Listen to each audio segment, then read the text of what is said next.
100 रोटी वाला ससुराल। सुनो जी, मुझे तो शीतल की बड़ी फिक्र रहती है। उसका ध्यान तो बस घर के बाहर दोस्तों के साथ घूमने फिरने में ही रहता है। उसे कुछ बोलो तो एक नहीं सुनती। मैं तो कहती हूँ इसकी जल्दी शादी वादी करवा दो, वरना लड़की हाथ से निकल जाएगी। तुमसे ज़्यादा चिंता है मुझे शीतल की शादी की। कल ही वो रामपुर वाले मौसा जी को फ़ोन भी किया था। बता रहे थे एक लड़का है नज़र में। उनका अपना घर है और लड़का भी अच्छा है। अरे तो फिर बस बात चलाओ ना, एक बार देखे तो सही लड़का और घर बार कैसा है। कौन से लड़की की बात चल रही है यहाँ? तुम्हारी शादी की बात चल रही है बेटी। अब तुम्हारी शादी की उम्र हो रही है तो लड़का तो देखना पड़ेगा ना। उफ़ो, मुझे अभी नहीं करनी शादी वादी। ये तो मेरे खेलने कूदने के दिन है। बहुत खेल कूद ली तुम। अब घर के काम धाम सीखने की कोशिश करो, समझी? ससुराल जाकर हमारी नाक मत कटवा देना। सब्जी काटनी तो आती नहीं इसको, तो नाक ही कटवाएगी। अरे मैं इसे शादी तक अच्छे से सब सिखा दूंगी। आप तो बस उस लड़के से इसकी शादी के बाद चलवाओ। कुछ दिनों बाद कुणाल और उसकी माँ शीतल को देखने घर आते हैं। कुणाल दिखने में बड़ा ही स्मार्ट होता है। शीतल तो उसे देखती ही रह जाती है। देखो जी, हमारी कोई डिमांड तो है नहीं, बस हम चाहते हैं कि लड़की घरेलू हो, घर के सारे कामकाज संभाल ले। अब आपके परिवार में तो बस 3 ही लोग हैं, पर हमारा तो खूब भरा पूरा परिवार है। बाकी हमें लड़की के घूमने फिरने दोस्तों से मिलने से कोई दिक्कत नहीं है। घर का काम करने के बाद जो चाहे सो करे। अरे वाह, ये तो इतने बढ़िया लोग हैं। लड़का भी इतना स्मार्ट है और ऊपर से इन्हें मेरे घूमने फिरने से भी कोई दिक्कत नहीं है। हे भगवान, तूने तो बिना मांगे ही मुझे सब दे दिया। बताओ जी, और क्या चाहिए हमें? हमारी तरफ से तो रिश्ता पक्का है जी। बस फिर तो हंसी खुशी शीतल और कुणाल की शादी हो जाती है। शीतल मन ही मन बड़ी खुश होती है और उसी खुशी के साथ वो अपने ससुराल में कदम रखती है। आओ बहू, तुम्हारा अपने ससुराल में स्वागत है। ये मिलो अपने परिवार से। ये तुम्हारे ससुर जी, तुम्हारी ननद सुनीता और गीता, सुनीता के पति राजेश और उनके 2 बच्चे राजू और चिंटू।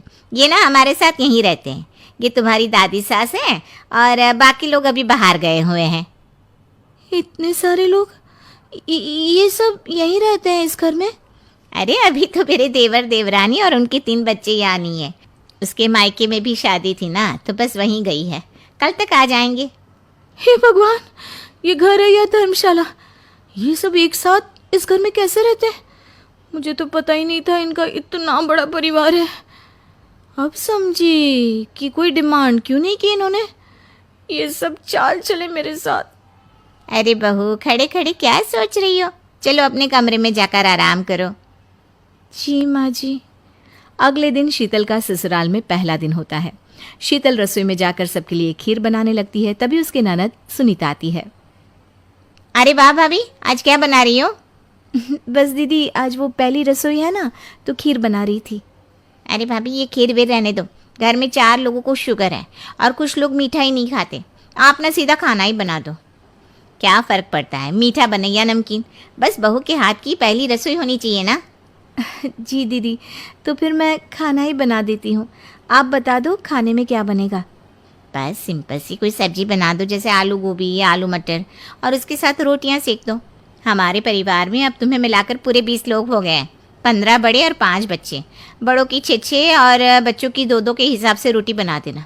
चलो मैं चलती हूँ, सब देख लेना। हाँ, बड़ों की 6 रोटी मतलब कि 15 लोगों की 90 रोटियाँ, और बच्चों की 2 रोटी मतलब 5 बच्चों की 10 रोटियाँ। 90 और 10 मतलब कुल मिलाकर 100 रोटियाँ। हाय, मैं तो मर गई। 100 रोटी अकेले कैसे बनाऊंगी? माँ, ये तुमने मेरी शादी कहाँ कर दी?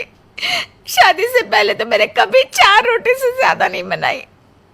शीतल एक बड़ी सी परात में 100 लोगों के हिसाब से आटा निकालती है और उसे गूंथना शुरू करती है।